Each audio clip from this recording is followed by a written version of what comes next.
मुस्लिम कब्रस्थानाच्या सुव्यवस्थेसाठी चौकीदार नेमणूक व मृत्यू नोंदणी अनिवार्य करा.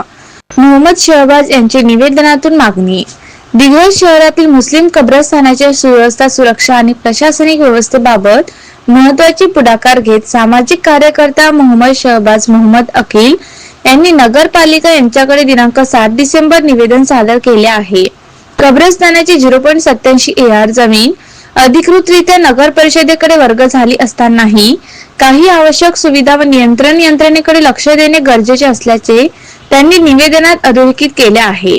कब्रस्थानासाठी कायमस्वरूपी चौकीदाराची नेमणूक, कब्रस्थान परिसरातील स्वच्छता व देखभाल, 4 दिवाळींचे संरक्षण, सुरक्षेचे नियंत्रण, रात्री होणाऱ्या अनधिकृत हालचालीवर प्रतिबंध या सर्वांसाठी 24 तास चौकीदाराची नेमणूक अत्यावश्यक असल्याचे निवेदनात नमूद करण्यात आले आहे. तसेच या कामासाठी नगर परिषदेमार्फत दिग्रस शहरातील सुशिक्षित बेरोजगार युवा सेवा संस्थेला जबाबदारी दिल्यास कब्रस्थान व्यवस्थापन सुधारेल आणि स्थानिक युवकांना रोजगाराच्या संधी उपलब्ध होतील, असा प्रस्तावही मांडण्यात आला आहे. कब्रस्थानातील मृत्यू नोंदणी प्रक्रिया नियमित व अनिवार्य करणे.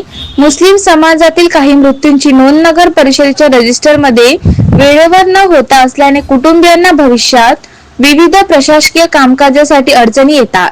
त्यामुळे कब्रस्थानमध्ये अंत्यसंस्कार होताच मृत्यूची नोंद नगर परिषदेकडे अनिवार्य करणे, चौकीदाराकडे प्राथमिक अधिसूचना घेण्याची व्यवस्था सुरू करणे, अशी महत्त्वपूर्ण मागणी या निवेदनात करण्यात आली आहे. मोहम्मद शहबाज मोहम्मद अकील दिग्रस यांनी नगर परिषदेकडून या 2 मागण्यांवर तातडीने सकारात्मक कार्यवाही होईल असा विश्वास व्यक्त केला आहे. सदर उपाययोजना राबविल्यास कब्रस्थानाची सुव्यवस्था, सुरक्षित व्यवस्थापन आणि समाजातील कुटुंबांसाठी मृत्यू नोंद प्रक्रियेत सुटसुटीतपणा येईल, असे निवेदनात नमूद आहे.